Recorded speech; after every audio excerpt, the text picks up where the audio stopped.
Bom dia, boa tarde, boa noite, tudo bem com vocês?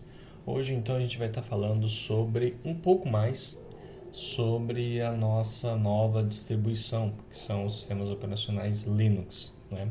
Nosso foco agora nesse final de ano é voltado para essa parte de Linux. Então, como a gente já teve, né, nas aulas anteriores um pouco sobre a história do Linux, um pouco sobre como o sistema operacional funciona, e aí eu pedi até para vocês fazerem as atividades, né, no Word, Excel, PowerPoint, assim por diante.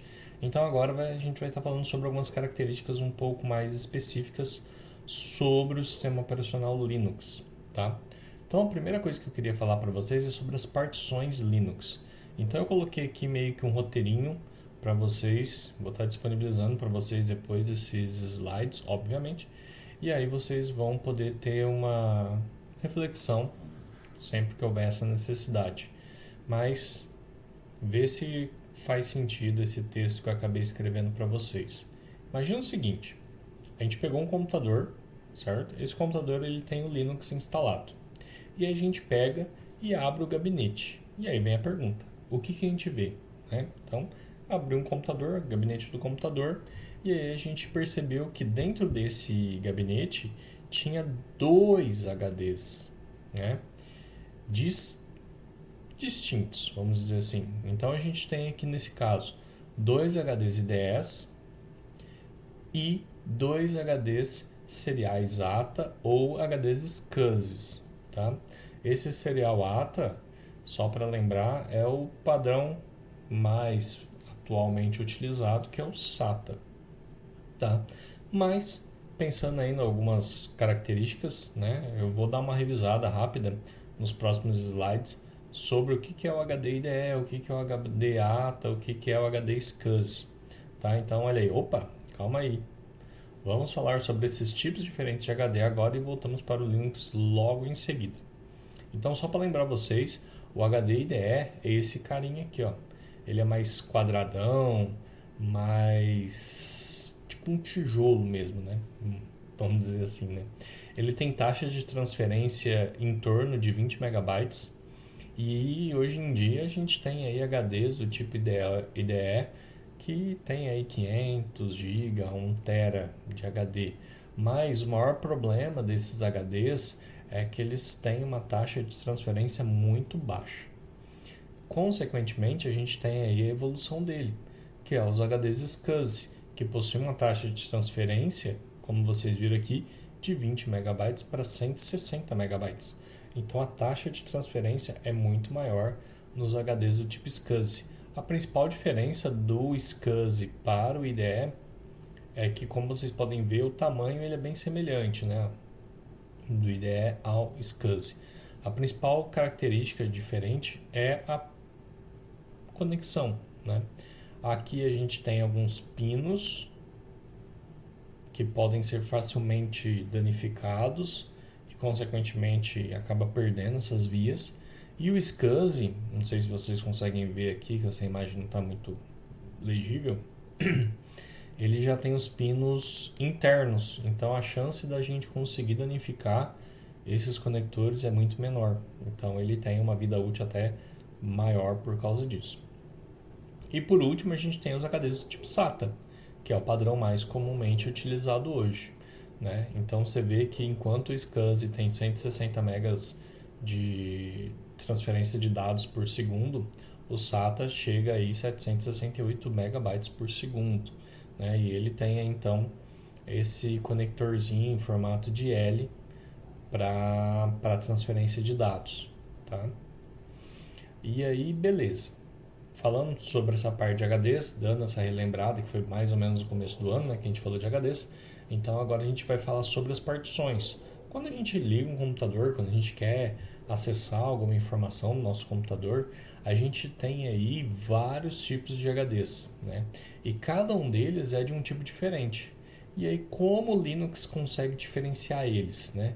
Como ele faz para armazenar as informações no HD correto?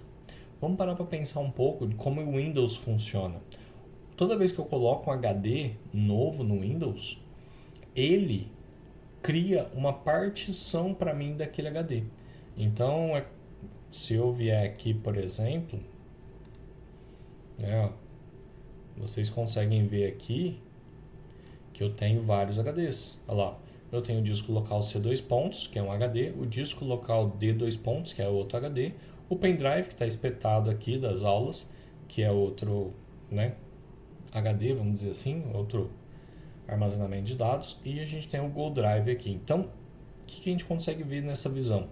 Nessa parte, eu consigo perceber que no Windows, cada uma dessas letras representa um HD ou uma partição diferente, né? E aí vem a pergunta: como que faz isso no Linux? Do mesmo jeito que nós diferenciamos os gêmeos idênticos, pelo nome. E como o Linux faz isso? Ele usa um exemplo de siglas para a nomenclatura desses dispositivos distintos. Vamos usar aí como exemplo essas pizzas e peço aí desculpa se alguém aí tiver com fome na nossa aula. Mas olha aqui, ó. Nesse caso, a gente tem 4 pizzas com nomes diferentes, ó. SDA, SDB, HDA, HDB, para representar pizzas diferentes. A gente tem então componentes, né? Dispositivos, partições diferentes. E se fosse utilizar esse exemplo no Windows, é aquilo que eu acabei mostrando para vocês. A gente tem o diretório C2 pontos, D2 pontos, E2 pontos e F2 pontos, G2 pontos e assim por diante. Então o Windows ele tem essa diferenciação, ele troca as letras, enquanto no Linux a gente tem as siglas. Aí beleza. O que essas siglas significam? Seguinte, ó, vamos agora dividir o nosso HD particionando ele em algumas partições, né, em alguns pedaços. Então pensa aqui, ó, eu tinha antes um SDA inteiro, um SDB inteiro, como se fosse uma pizza inteira que eu tenho. Quando a gente fala que SD significa se ele é SATA ou se ele é IDE. Então o HD fala que ele é do tipo IDE, o SD ele fala que é do tipo SATA, beleza? E aí quando eu tenho um HD de 2 HDs, né, e os dois são do tipo SATA, repara que as siglas são iguais. Então eu tenho um HD do tipo SATA que ele se chama SDA. Então SD para falar que ele é do tipo SATA e A para falar que ele é o HD primário, primeiro HD do tipo SATA. O SDB é para falar que ele é o segundo HD do tipo SATA, certo? Reparem que são HDs diferentes, porque se eu particionasse este HD em vários pedaços, aí eu ia ter esse exemplo da pizza que é o que eu vou explicar agora para vocês. Nesse exemplo aqui da pizza, a gente tem a mesma nomenclatura, ó, SDB1, para representar que é a primeira partição do SD do segundo, né? No caso, pela letra B, segundo SD, primeira partição. Então, a primeira partição do segundo HD do tipo SATA que tem naquele computador. E aí a gente segue as partições. Então a gente tem aqui o SDB2 para falar que é a segunda partição do segundo HD do tipo SATA, terceira partição do segundo HD do tipo SATA, quarta partição do segundo HD do tipo SATA. Só que tem uma diferença que o Windows começou a copiar do Linux, mas que o Linux já usa há muito tempo, que é essa memória swap, tá? Então, o Linux, o que ele faz? Ele tem uma partição no Linux, né? Ele tem uma partiçãozinha que fala, olha, esse carinha aqui, ó, né? Esse HDzinho teu aí, esse pedaço desse HD teu, eu vou pegar ele para mim. Então, o sistema operacional ele acaba fazendo isso. E o que essa partição ela é importante para a gente? Pensa o seguinte, olha, Eu tenho aqui, por exemplo, deixa eu acessar aqui as características do meu computador e passar aqui para vocês, ó. Por exemplo, aqui.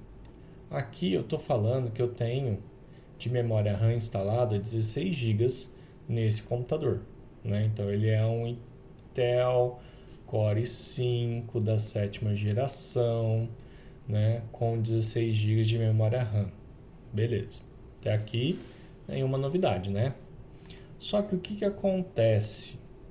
Se eu abro meu gerenciador de tarefas, a gente vai perceber que a gente tem aqui um uso da CPU e um uso da memória.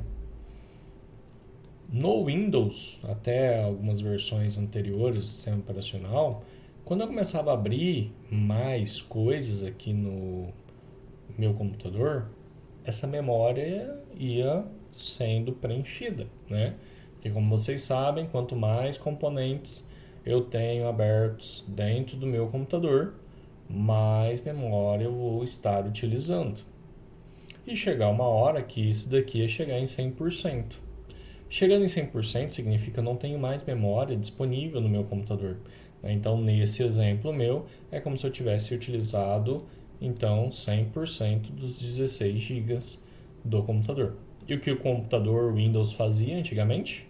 Ele simplesmente travava. Então, eu não conseguia mais ter acesso àquele tipo de informação, não conseguia mais processar mais nada, trabalhar, né, no computador de uma maneira geral.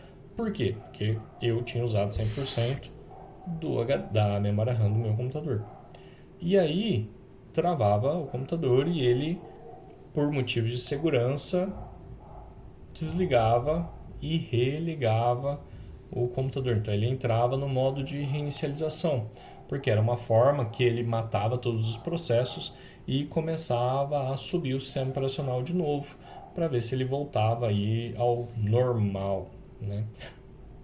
Só que se o usuário realmente precisava trabalhar com aquilo, era muito constante. Então você imagina que legal, você está trabalhando e do nada parava o teu computador e reiniciava. Por quê? Porque deu 100% de memória. Pensando nisso, o Linux ele criou essa memória swap. O que ela faz? Ela pega um pedacinho pequeno do teu HD, do teu computador. Então imagina assim, esse HD meu aqui, ele tem, sei lá, 1 tera. Então ele pega, sei lá, 10 gigas, que como você viu aí para um computador é bastante, né? Hoje em dia, você pegar aí 16 gigas, 32 gigas, já é considerado uma quantidade boa, né? Para não falar grande, de memória RAM que teu computador tem. E aí você pega esse pedacinho de 10 gigas, porque para um HD, olha como é que é relativo, né?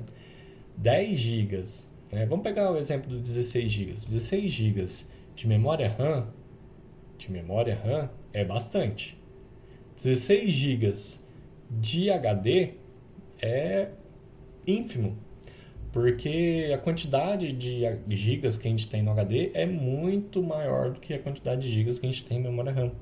Então o que a gente pegava? Pegava só uma fatia bem fininha do HD, de 10, 4, 8, né? Um pedacinho do teu HD e falava que essa partição se chamava swap, que é uma partição que ela não pode armazenar nenhuma informação, ela tem que estar sempre disponível para que quando o teu computador chegar a 100% de memória utilizada, né, da memória RAM, o que você faz?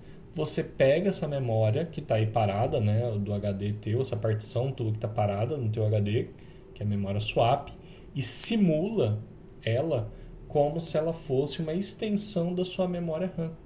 Então isso dá uma sobrevida para o teu sistema. Então no lugar do teu sistema travar, crashar e desligar a tua máquina e ficar reiniciando para ele matar os processos e liberar a memória RAM, o que ele faz? Ele, tá dando 100% aqui. Ele já cata a memória swap e usa ela como uma extensão da sua máquina. Qual é o problema disso? Lógico, tua máquina não vai ficar reiniciando, só que ela vai dar uma baixada na velocidade, Porque como a gente viu, a memória RAM, deixa eu voltar aqui para vocês verem, ó, ela trabalha com uma quantidade inferior de megabytes por segundo, os HDs, do que, por exemplo, uma memória RAM mesmo. Então, consequentemente, quando a gente pega essa memória swap para trabalhar como uma simulação da nossa máquina, ela vai ficar mais lenta. Só que aí, melhor do que ficar travando, né? Pelo menos é o que eu imagino aí que é melhor, né? Sei lá, vai saber. Mas ok. Continuando aqui então, acredito que vocês já devem ter percebido, né? Como funcionam então as partições no Linux, né? Relembrando, o Linux então, ele coloca siglas para falar se um HD é do tipo IDE ou se ele é do tipo SATA e também para falar qual é o número da partição. Enquanto o Windows ele simplesmente coloca letras, o Linux ele tem toda uma regra de nomenclatura, tá? E aí a gente tem um exercício que eu vou pedir que vocês façam, tá aqui na página 9, falando para vocês dar os nomes dos HDs e dos SDs que estão aqui. Então, por exemplo, aqui eu tenho um HDA1. O que ele é? Ele é a primeira partição, como A é a primeira letra, então do primeiro HD, né? Ó, HD, primeiro HD, primeira partição. Se tivesse um SD, seria, né, SD, um SATA ou SCSI. E aí a gente vê pela letra. Primeira letra, segunda letra, terceira letra e assim por diante. E falando qual é a partição. Se é a primeira partição, segunda partição, terceira partição e assim por diante também. Então a resposta dessa primeira linha ficaria que é a primeira partição do primeiro HD do tipo IDE. Enquanto nessa... Vou pegar essa última linha aqui, ó. Enquanto essa última linha, a resposta seria que seria a segunda partição do segundo HD do tipo SATA ou SCSI, tá? Então é isso daí que eu vou pedir que vocês façam como primeiro exercício para vocês praticarem aqui, tá? Então coloca aí se é um HD do tipo IDE, se é SATA, qual é o tipo de partição, qual é o HD e assim por diante. Em seguida, a gente tem esse segundo exercício aqui, ó. Com base no exercício anterior, responda: em quantas partições estava dividido o HDA? Então você vai olhar aqui, ó, o HDA, quantas partições ele tem e responder, certo? Então coloca aqui, ó, o HDA, quantas partições ele foi dividido, ok? Continuando, falando um pouco mais sobre algumas características do Linux, tá? Vou tacar eu aqui pro cantinho e depois eu taco eu ali pro outro lado.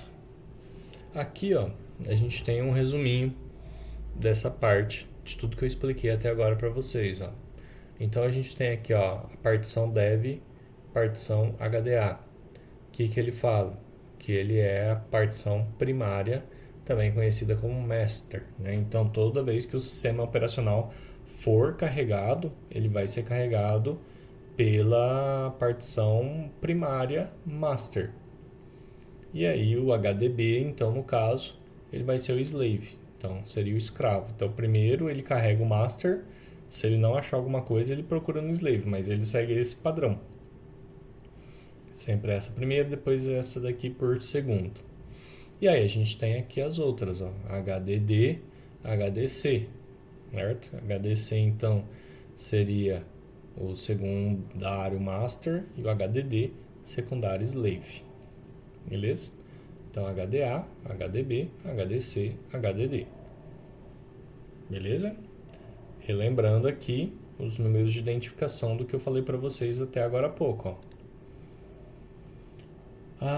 O /dev então é o diretório onde são armazenados os dispositivos existentes no sistema. Então aqui no computador, né, Windows, a gente só acessa esse computador, ele tem acesso a todas as partições. Aqui para eu ter acesso no Linux as partições, eu acesso então o /dev.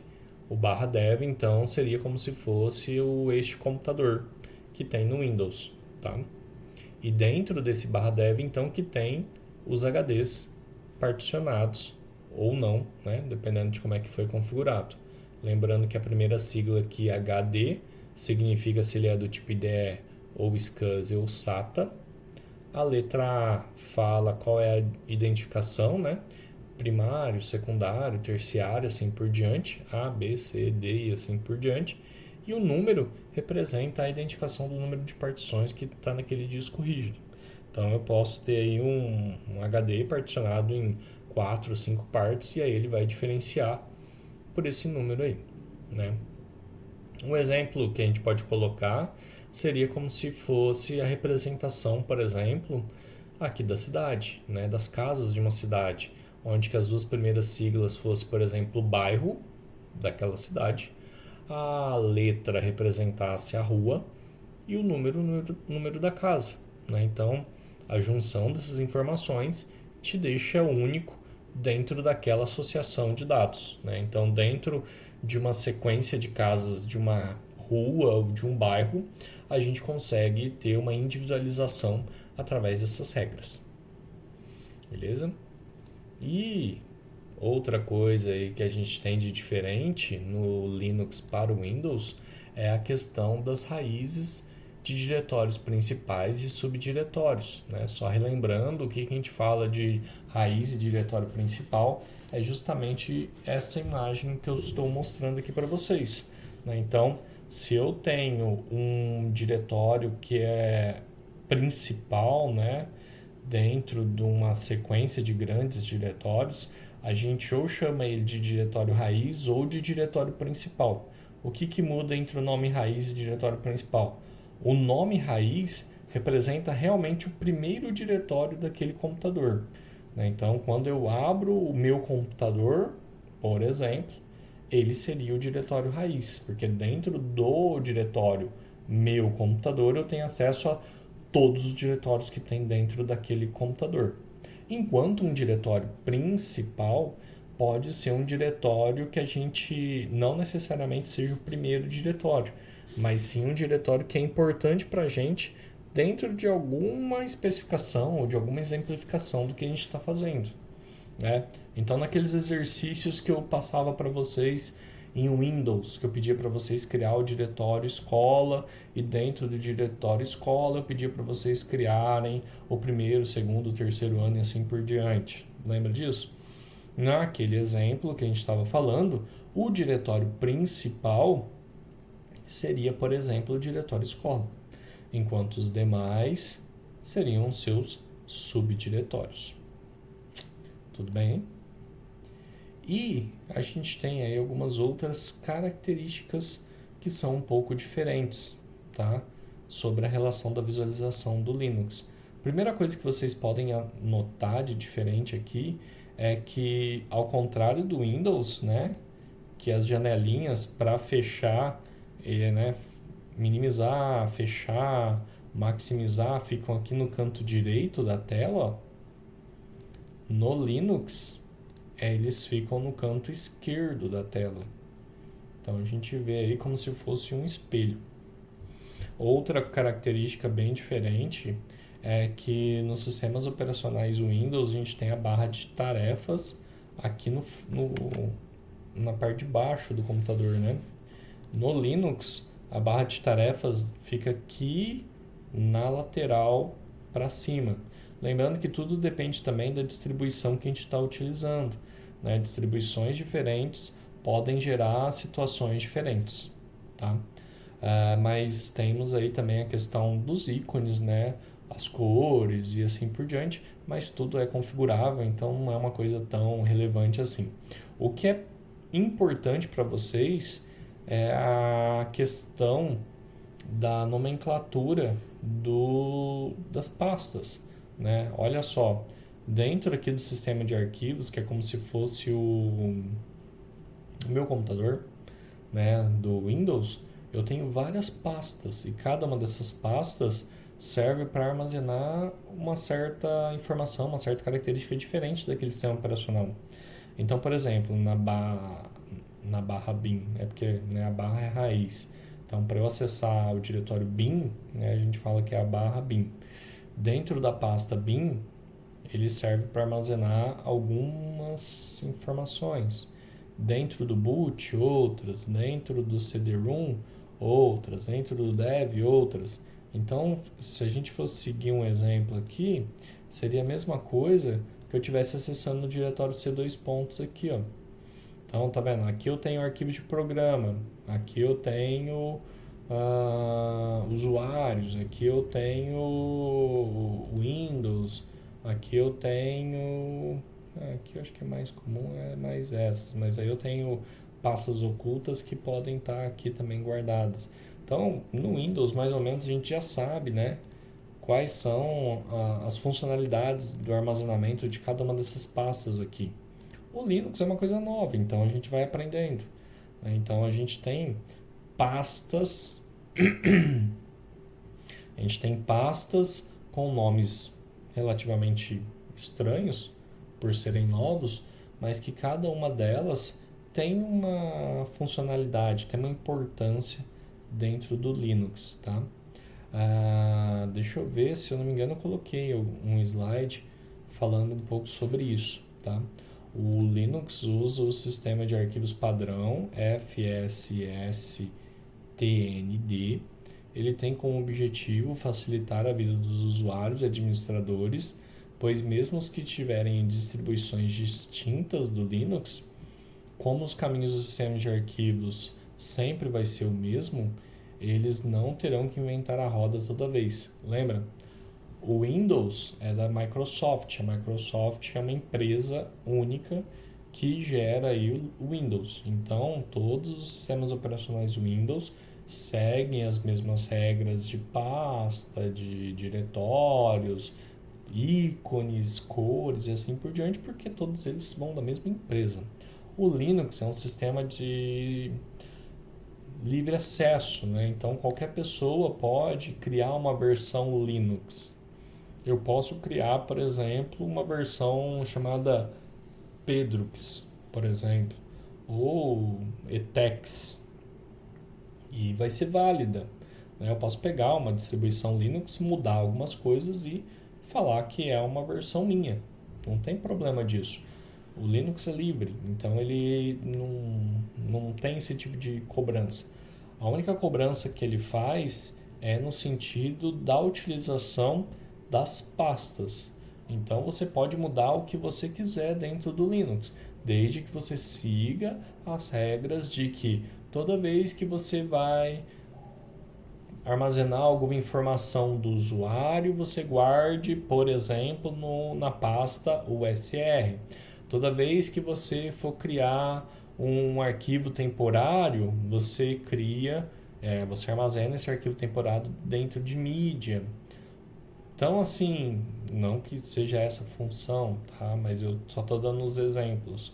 Então, por exemplo, eu posso, toda vez que eu vou instalar um programa, eu vou e uso o etc, por exemplo. Então, assim, é um padrão. Então, toda vez, independente de qual distribuição Linux eu utilizar, esta pasta vai ter esta função, tá? Basicamente é isso que ele está falando.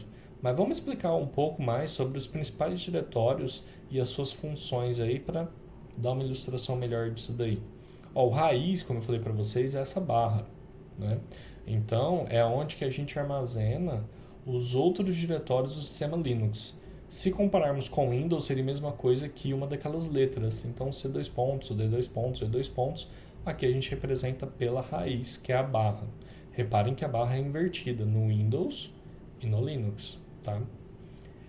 O USR é extremamente grande, pois é onde a maioria dos programas estão instalados e em seus subdiretórios. Se encontram os programas, bibliotecas, páginas de manual, executáveis locais e assim por diante. Então, lá no computador, no Windows, a gente tem a pasta, por exemplo, arquivo de programa. Aqui a gente tem a pasta USR. A barra var é o diretório onde são armazenados e gerados os arquivos de log do sistema, arquivos de configuração do sistema e assim por diante. O barra home é o diretório onde contém os dados pessoais dos usuários, né? Então, lá no Windows a gente tem os users, aqui a gente tem o home. O bin, que são os diretórios que são armazenados os comandos necessários durante a inicialização do sistema. Então, esses dados são os que, toda vez que o teu sistema operacional está sendo carregado, está sendo lido esses dados, e eles que têm as regras de como iniciar um sistema operacional Linux. O etc são arquivos de configuração da máquina. O root é o diretório do superusuário. O dev são arquivos de dispositivos. O tmp são arquivos temporários. O boot arquivos que são utilizados na inicialização do sistema. O lib são as bibliotecas e partes do compilador C, né? Como eu falei para vocês, o Linux foi criado utilizando a linguagem de programação C, que é o que a gente está vendo nas nossas aulas de TPA, e aí por diante. Eu coloquei aqui uma imagem que ela dá uma explicação mais completa de todos esses diretórios que tem no Linux e as suas funções aqui do lado, tá? E aí a gente vai começar a utilizar alguns comandos em Linux para fazer aí a navegação e a utilização na criação de diretórios e assim por diante dos exercícios, tá? Mas por enquanto eu vou parar por aqui, até porque a gente está dando 30 minutos já de aula. E aí o que eu vou pedir para vocês, né? Porque eu ainda não pedi para vocês fazerem isso e isso acaba demorando um pouco mais de tempo. Então eu vou pegar aí mais ou menos esse finzinho de aula para falar para vocês o que eu espero para vocês ter pronto, né, ter preparado para as nossas próximas aulas. Bem, primeiro, como a gente já sabe, né, a gente utiliza bastante o VirtualBox para as nossas aulas, né? Então, eu vou pedir que vocês que ainda não têm VirtualBox ou quem desinstalou por algum motivo, que faz tempo que a gente não utiliza ele, tá? Reinstale o VirtualBox aí, porque a gente vai precisar criar máquinas virtuais Linux. A segunda coisa que eu vou pedir para vocês é o seguinte: para rodar uma distribuição Linux, né, para instalar uma máquina Linux, a gente precisa fazer o download dessas imagens. Então a próxima coisa que eu vou pedir para vocês é que vocês venham aqui, né, no Google e procura sobre as distribuições Linux. Então, por exemplo, aqui a gente pode colocar Mint, por exemplo, Linux Mint, que é uma distribuição irlandesa, né? E ela tem uma visualização legal, né? Para a gente estar utilizando. Então, ó, você vem aqui, Linux Mint, vem aqui na página do Linux Mint, e você pode vir aqui em fazer o download, ó, do Linux Mint e faz o download da imagem do Linux Mint.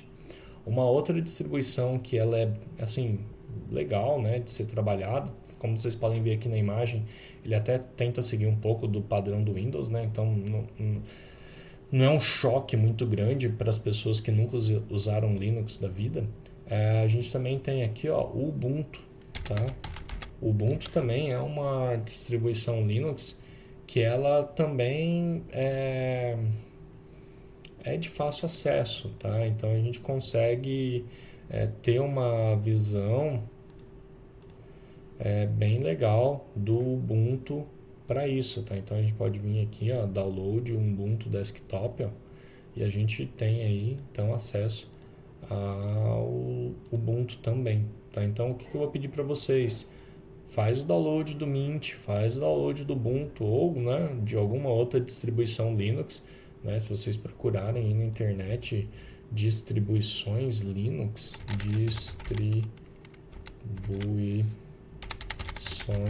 Linux, vocês vão ver assim, vou colocar imagens aí só para vocês verem que a gente tem um monte de distribuições Linux, tá? Olha aí. A gente tem o Red Hat, o Maps, Lunar, Fedora, o Mint aqui, Ubuntu aqui. Então, assim, a gente tem um monte de distribuições Linux, tá? Então, eu vou pedir só para vocês, faz o download de uma distribuição Linux, deixa ela já no jeito para gente, que aí na nossa próxima aula eu vou fazer a instalação do Linux com vocês e para não perder tempo, né? Então, eu já peço que vocês já deixem ela aí do jeito. E aí na próxima aula eu mostro como instalar o Linux, tá? Antes da gente fazer esses comandos. Então a gente vai instalar o Linux e aí eu vou falar algumas outras possibilidades para a gente poder fazer as aulas de Linux para quem não tiver uma máquina que roda Linux ou que tem aí o VirtualBox e assim por diante, tá bom? Então, um beijo a todos, até semana que vem e não esqueçam de fazer as atividades. Tchau, tchau.